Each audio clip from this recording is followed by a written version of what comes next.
시청자 여러분 안녕하세요.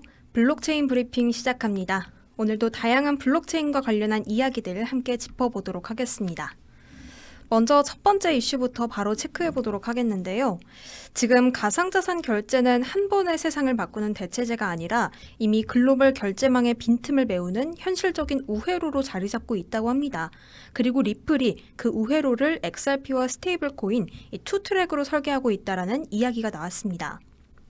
이 리플의 글로벌 고객 담당 부사장 브룩스 엔트위슬은 기업과 금융기관이 국경 간 결제에서 XRP 또는 스테이블 코인을 상황에 맞게 쓰는 방식이 기존 금융 인프라를 보완할 수 있는 또 하나의 선택지라고 설명했습니다. 핵심은 단순한데요. 이 기업들은 결제 수단을 하나만 강요받을 필요가 없고 목적에 따라서 도구를 고르면 된다라는 겁니다. 여기서 구분이 명확해지는데요. 먼저 XRP는 속도와 비용에 초점이 맞춰진 도구입니다.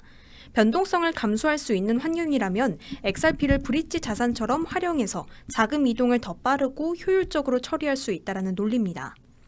실제로 리플은 XRP 기반 온디맨드 유동성 솔루션을 통해서 기업 고객에게 빠르고 비용 효율적인 결제 인프라를 제공해왔다라고 강조하고 있습니다.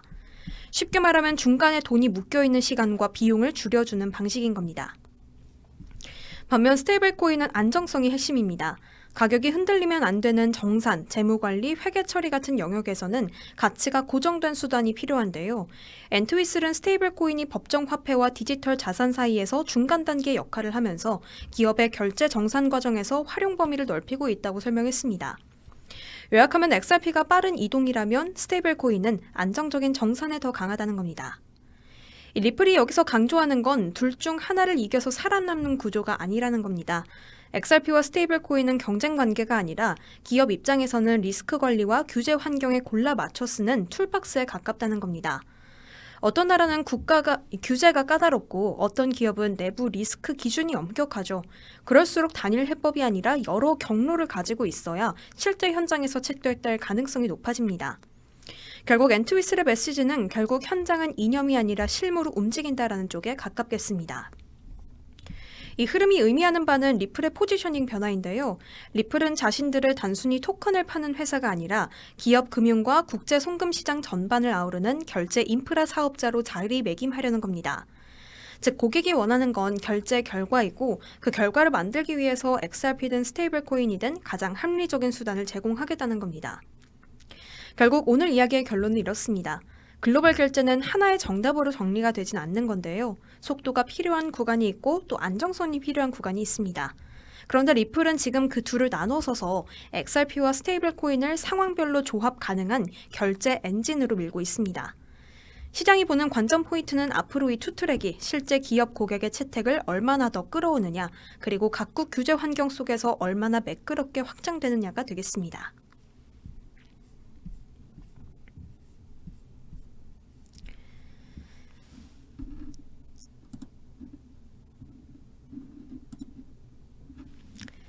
네, 다음 이슈입니다. 요즘 크립토 시장 한마디로 반등이 아니라 이 리스크 오프가 시장 전체를 덮은 하루입니다. 5일 오후 2시 59분 기준 코인 마켓캡 시세를 보면요. 비트코인부터 알트코인까지 동반 급락이 나오면서 투자 심리가 꺾여 있는 모습입니다. 하루 낙폭도 크지만 더 무서운 건 최근 일주일 기준으로 두 자릿수 하락이 소출하면서 이 추세가 한 번에 꺾인 거 아니냐라는 불안이 나오고 있다는 겁니다. 먼저 비트코인부터 보겠습니다. 비트코인은 7544달러 선에서 거래가 되면서요. 24시간 기준 7% 넘게 빠졌고 일주일 기준으로는 약 20% 가까이 밀렸습니다. 심리적으로 중요한 7만 달러 방어선이 흔들리니까 시장이 체감하는 공포는 숫자보다 더 크게 들어오고 있는데요. 이런 구간에서는 조정이라는 말보다는 손절 혹은 리밸런싱 같은 단어가 시장을 더 빨리 움직입니다. 이더리움도 만만치 않는데요. 2097달러 수준인데 하루에 7%대 하락, 일주일로 넓혀보면 낙폭이 28%대입니다. 특히 이더리움은 시장에서 알트의 대표 체력으로 보는 시선이 많습니다. 그래서 이더리움이 이런 속도로 무너질 때는 알트 전반이 같이 흔들릴 수밖에 없다라는 시그널로 받아들이는 경우가 많습니다. 실제로 지금 방금 말씀드린 시간에는 알트코인이 비트코인보다 더 아팠는데요. XRP는 1.44달러로 하루 9% 넘게 급락했고 일주일 기준으로도 23%대 하락입니다. 솔라나도 91달러 선에서 하루 6%대 하락, 주간 25%대 낙폭, 그리고 여러 알트코인들도 마찬가지로 그런 낙폭의 흐름들이 나왔습니다. 결국 비트코인이 빠지니 알트가 같이 빠진다라는 수준이 아니라요. 알트는 레버리지처럼 더 크게 흔들리는 구간이 나온 겁니다. 그나마 트론은 상대적으로 낙폭이 제한적이기는 합니다. 24시간 기준 2%대, 7일 기준으론 4% 하락인데요. 이거는 강해서 버틴다라기보다는 오늘같이 시장이 급하게 위험을 줄일 때 자금이 이동하는 속도 차이, 이 종목별 수급 특성 차이가 반영된 결과라고 보는 게 더 맞겠습니다. 도지코인도 하루 낙폭은 4%대라서 상대적으로는 좀 덜 빠진 것처럼 보이지만요. 주간으로 보면은 16% 하락입니다. 결국 지금 시장을 해석할 때 중요한 포인트는 좀 두 가지가 되겠습니다.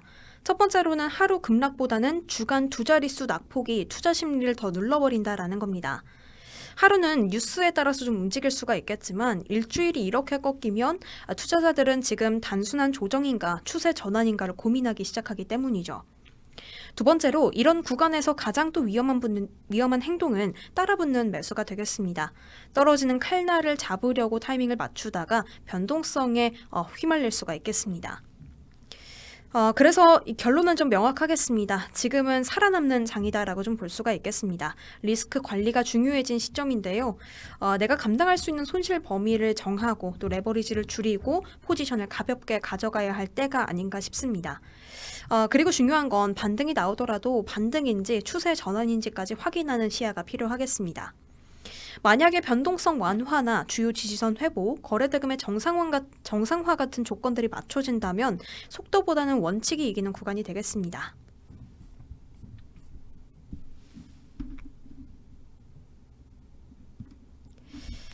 네, 세 번째 이슈입니다. 요즘 XRP를 둘러싼 논쟁 중에 이런 질문이 자주 나온다고 하는데요. 오픈소스면 복제해서 똑같이 만들 수 있는 거 아니냐, 포크 떠서 더 빠른 코인 만들면 XRP 대체 가능한 것 아니냐라는 겁니다. 그런데 오늘 기사에서 던지는 핵심은 하나입니다. XRP의 대체 불가는 코드가 아니라 특허로 보호되는 결제 구조에서 나온다는 겁니다. 이 암호화폐 세계는 보통 기술을 두고 경쟁하는데요. 속도와 수수료, 합의 방식, 확장성. 그런데 리플은 여기서 한 발 더 들어가 있습니다. 단순히 블록체인을 잘 만든 게 아니라 국경 간 결제를 어떤 흐름으로 처리할지에 대한 결제 아키텍처 자체를 특허로 잡아놨다는 주장입니다. 그래서 누군가가 코드를 베끼거나 할 때도 겉모습은 비슷할 수 있어도 같은 방식으로 금융 시스템을 연결하는 구조까지는 따라하기 어렵다라는 이야기입니다. 일단 언급되는 첫 번째 근거는 미국 특허입니다. 이 특허 내용은 좀 쉽게 말해서 이렇겠는데요. 국가도 다르고 통화도 다르고 금융기관도 다른 상황에서 돈을 보내려면 원래는 중간에 계좌를 미리 깔아두거나 여러 단계의 정산 절차를 거치면서 시간이 걸리고 비용도 붙게 되는데요. 그런데 이 특허는 디지털 자산을 중개 자산으로 써서 실시간 정산을 가능하게 하고 사전 예치 계좌를 없애는 결제 흐름을 포괄한다라는 겁니다. 여기서 중요한 포인트는 XRP를 중개 자산으로 쓰는 흐름이 구조에 내재되어 있다는 주장입니다. 그러니까 비슷한 코인이 있어도 그 흐름을 그대로 구현하려면 법적으로 부딪힐 수 있다는 겁니다. 두 번째로 언급된 건 다른 특허인데요. 이거는 한 단계 더 인프라 레벨 이야기입니다. 은행 시스템과 결제 사업자 네트워크, 블록체인 원장들이 서로 다 다르잖아요. 이 특허들은 서로 다른 원장과 결제 네트워크를 하나의 결제 경로로 연결하는 상호 운용성 구조를 보완한다라는 설명입니다. 다시 말해서 빠른 블록체인 하나 더 만든다고 끝나는 게 아니라 기존 금융 인프라와 블록체인을 하나의 흐름으로 묶는 설계 자체가 특허 대상이 된다는 겁니다. 그래서 대체 경쟁이 기술 스펙 싸움만으로는 결정되지 않는다라는 메시지가 나오고 있습니다. 물론 XRP 레저 자체는 오픈소스라서 합의 구조나 속도, 수수료 같은 기술 요소는 따라하는 게 가능하다라고 합니다. 하지만 강조하는 건 이 부분인데요. 겉으로 보이는 블록체인 성능은 복제할 수 있어도 결제 네트워크를 실제로 굴리는 법적 그리고 구조적인 설계까지는 복제하기 어렵다라는 겁니다. 그리고 여기에서부터 기술보다는 제도권 적용력의 싸움이 됩니다. 그래서 결국 결론은 자연스럽게 XRP의 가치 기반은 어디에 있느냐라고 이어지고 있습니다. 그렇다면 세 가지를 좀 묶어서 볼 수가 있겠는데요. 첫 번째로는 10년 이상 실사용된 네트워크 운영 이력, 두 번째로는 국가별 거래소 유동성, 세 번째로는 은행 결제 기업, 규제 당국과 쌓아온 관계와 제도권 레퍼런스, 이런 부분들이 되겠습니다. 특히 이런 관점에서 보면 XRP는 다른 코인처럼 기술만 좋아서 뜬다라기보다는 금융 인프라로 들어가는 과정에서 무엇이 보호되고 무엇이 축적되는가가 경쟁력의 핵심이 됩니다. 이 리플이 중동 지역에서 리야드 은행과 협력하는 움직임도 언급이 되고 있는데요. 단순한 파트너십 뉴스가 아니라 제도권 네트워크를 넓히는 행보로 좀 해석할 수가 있겠습니다. 정리하면 오늘 포인트는 이렇습니다. XRP는 복제 가능한 코인인가? 라는 질문에 대해서 코드는 복제할 수 있어도 특허로 보호되는 결제 설계와 제도권 네트워크는 복제하기가 어렵다라는 겁니다.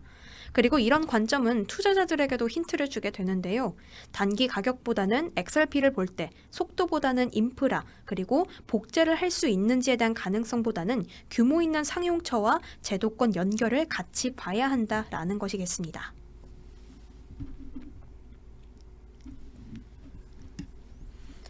네 번째 이슈입니다. 지금 비트코인이 지금이 진짜 과매도다라는 분석이 나왔는데요. 그것도 웬만한 조정이 아니라요. 2020년 3월 코로나 쇼크로 시장이 붕괴했을 때보다도 더 심한 과매도라는 주장이었습니다. 흥미로운 건 지금 시장에 결정적인 악재가 딱히 없다라는 건데요. 이 셧다운은 종료가 됐고 지정학적 변수로 거론됐던 이란 드론 격추 같은 단 이벤트도 결과적으로는 마무리가 좀 됐습니다.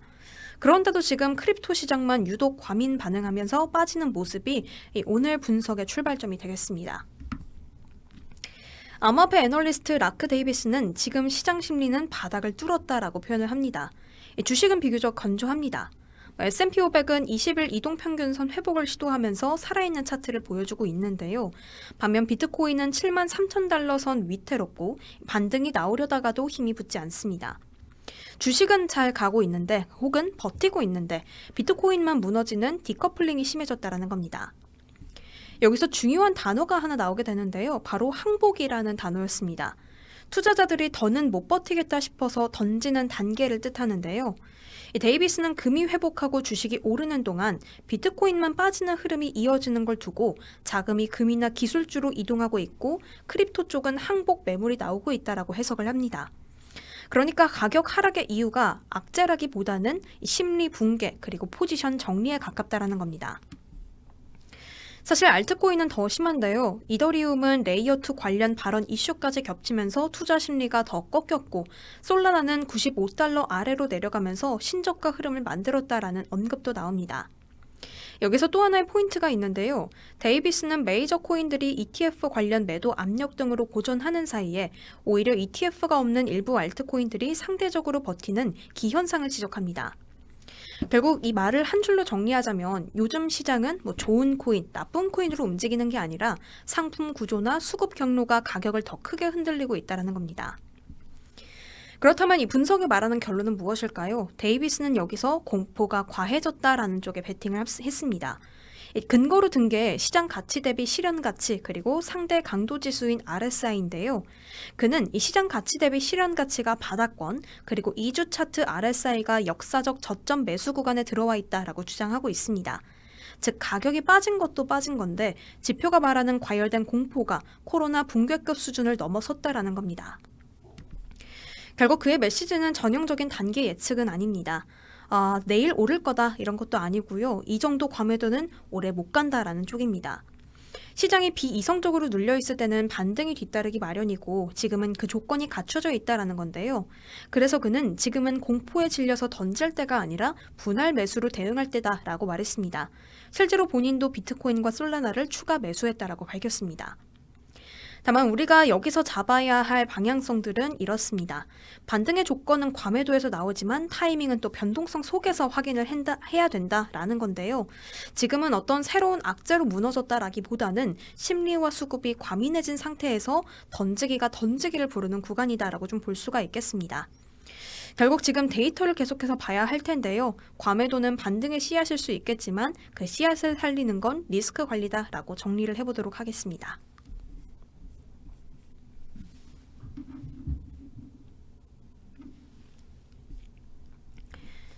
다음 소식입니다.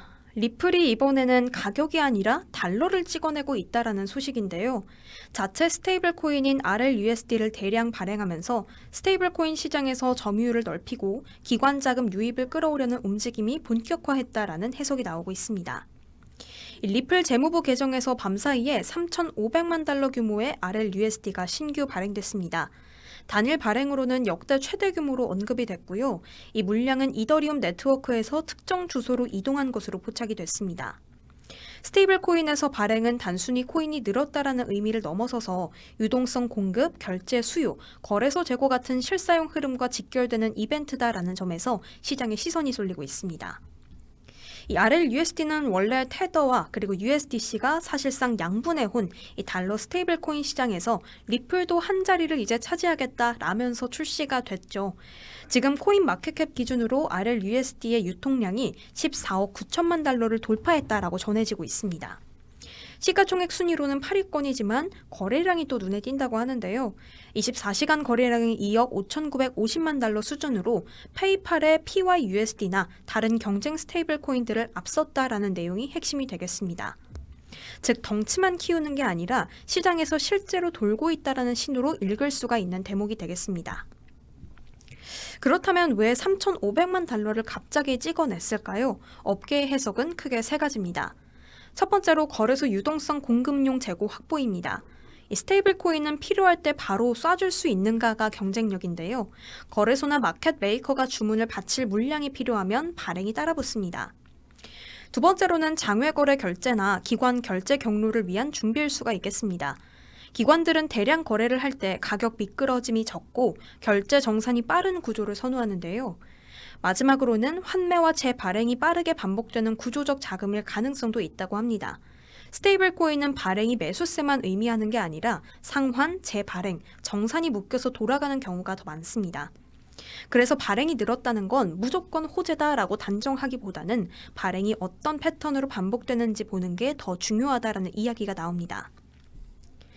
이번 건에서 특히 강조되는 포인트가 바로 패턴인데요. 최근에도 5,900만 달러 발행, 1,500만 달러 발행이 있었고 이번에 3,500만 달러가 연달아 이어졌다라고 밝혀지고 있습니다. 이 말은 리플 재무부의 발행, 이동 파이프라인이 단발성 이벤트가 아니라 이미 실무적으로 굴러가기 시작했다라는 뉘앙스로 읽히는데요. 스테이블 코인은 시스템이 굴러가야 커집니다. 발행이 커도 정산이 느리거나 유통 경로가 막히면 거래량이 못 따라오기 때문인데요. 그런데 발행이 연속적으로 이어지고 있고 거래량도 나온다는 건 리플이 달러 유통에 레일을 깔고 있다는 신호로 해석할 수가 있는 겁니다. 여기서 한 번 더 크게 보면 지금 시장의 중심에는 스테이블 코인이 있습니다. 현금이 들어오고 나가는 것문이 스테이블 코인이고 거래소 유동성의 P도 스테이블 코인이고 또 기관이 들어올 때도 토큰보다 달러 토큰이 먼저입니다. 그런데 시장은 테더와 USDC 같은 소수에 좀 집중이 돼 있었죠. 리플이 RLUSD를 키우는 전략은 기관 등급 달러 발행 그리고 정산 시장을 잡겠다라는 경쟁 구도로서 보여지고 있습니다. 게다가 리플은 오랫동안 결제 인프라 포지션을 가져왔기 때문에 RLUSD는 단순 거래용이 아니라 국경 간 결제, 정산 레이어로 밀어붙일 여지가 있다는 점에서 시장은 더욱더 주목하고 있습니다. 정리하자면 이번 3,500만 달러 발행은 숫자도 크긴 하지만요. 중요한 건 리플이 스테이블 코인을 지속적으로 공급하고 운영시키는 운영 모드로 들어갔다라는 겁니다. 앞으로 체크 포인트는 세 가지가 되겠는데요. 첫째, 발행이 거래 유동성으로 연결되는지, 두 번째로는 거래량이 일회성 스파이크가 아니라 유지되는지, 세 번째로는 기관 결제와 정산 케이스가 실제로 공개되며 신뢰를 쌓았는지, 이 스테이블 코인 시장은 결국 신뢰와 유통망, 속도 게임이기 때문이겠죠. 리플이 그 판에서 RLUSD로 자리를 넓힐지 아니면 거래량만 좀 반짝하고 끝나게 될지 이제부터는 유통 데이터와 사용처가 답을 줄 것으로 보입니다.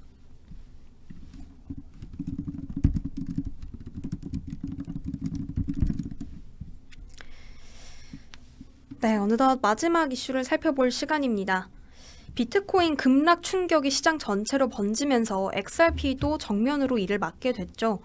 코인데스크에 따르면 XRP가 장중 1.44달러까지 밀리면서 2024년 11월 이후 최저치, 말 그대로 대선 이후 최저 구간으로 내려갔다고 합니다. 지금 리스크 회피가 시장 전반을 장악한 국면으로 읽혀지고 있는데요. 대선 직후에 친암호화폐 기대감으로 형성됐던 상승 스토리가 비트코인 약세 앞에서 사실상 힘을 잃고 있다라는 평가가 나오고 있습니다. 이 XRP는 한때 트럼프 대통령의 친암호화폐 공약 기대 속에서 3.50달러를 돌파하면서 급등했었고요. 지난해 7월에는 3.65달러라는 고점까지 경신을 했습니다. 그런데 고점을 찍은 이후에 흐름이 좀 달라졌는데요. 상승 기대가 약해진 상황에서 시장이 흔들리기 시작했고 최근 들어서 낙폭이 빠르게 커지면서 중기 하락 추세가 한 단계 더 가속화되는 모습입니다. 즉 호재로 올랐던 기대의 가격이 리스크를 반영하는 가격으로 바뀌었다라는 구간에 들어갔다는 겁니다. 이번 하락에서 시장이 가장 중요하게 보는 포인트는 한 가지인데요. 바로 1.60달러 지지선 붕괴였습니다. 여기서 심리가 갈리게 됐습니다. 1.60달러는 과거에 급락 구간에서 매수세가 들어왔던 수요가 확인된 가격이었는데요. 그 라인이 무너지자 시장 해석이 단순해졌습니다. 받쳐주던 손이 빠졌다라는 건데요. 이 차트상으로는 1달러까지 뚜렷한 지지 이력과 거래 이력이 얇은 에어포켓 구간이 형성되어 있는 상태가 그 다음이라는 겁니다. 가격이 떨어질 때 가장 무서운 거는 악재라기보다는 매수 벽이 없는 구간인 건데요. 사람들은 보통 어디서든 반등하겠지라고 좀 기대할 수도 있겠지만 시장은 반등 지점이 비어 있으면 생각보다 빠르게 또 미끄러질 수가 있습니다. 이런 구간에서 현물만 보는 것은 반쪽짜리가 되겠습니다. 파생시장, 특히 옵션이 움직이기 시작하면요. 시장 참여자들의 속마음이 드러나게 되는데요. 이 옵션 거래소 대리빗에서는 최근 24시간 동안 풋 스트레드, 스트랭글 같은 거래가 집중됐다고 합니다. 쉽게 말하면 위로 크게 갈 거라기보다는 아래로 더 밀릴 가능성, 그리고 변동성이 더 커질 가능성에 베팅이 붙었다라는 뜻입니다. 단기 반등의 기대기보다는 추가 하락과 급등락을 대비하는 보험 수요가 더 커졌다라는 신호로 해석할 수가 있겠습니다. 자, 그리고 여기서 핵심 결론은 XRP 자체라기보다는 시장 구조입니다. 지금 XRP가 단독 반등하기 쉽지 않은 장인데요. 비트코인이 흔들리면 알트코인 전반이 위험 회피에 묶이는 구간이 반복돼 왔기 때문입니다. 시장에서도 비트코인 흐름이 안정되지 않는 한 XRP가 혼자 튀어오르기는 어렵다라는 시각이 우세합니다. 그래서 결국 시장이 보는 건 다음 분기점인 1달러입니다. 심리적 지지선이면서 동시에 시장이 어디서 멈춰설 수 있는지를 가늠하는 수급 시험대가 되겠습니다. 결국 지금 XRP는 시장이 무엇을 가격에 반영하기 시작했느냐가 더 중요하겠습니다. 1.60달러 붕괴로 인해서 하락 시나리오가 현실 프라이싱에 들어왔고요. 옵션 시장에서도 하락과 변동성 대비가 좀 늘어났습니다. 여기서 현실적으로 체크해야 할 건 좀 두 가지로 정리해 볼 수 있겠는데요.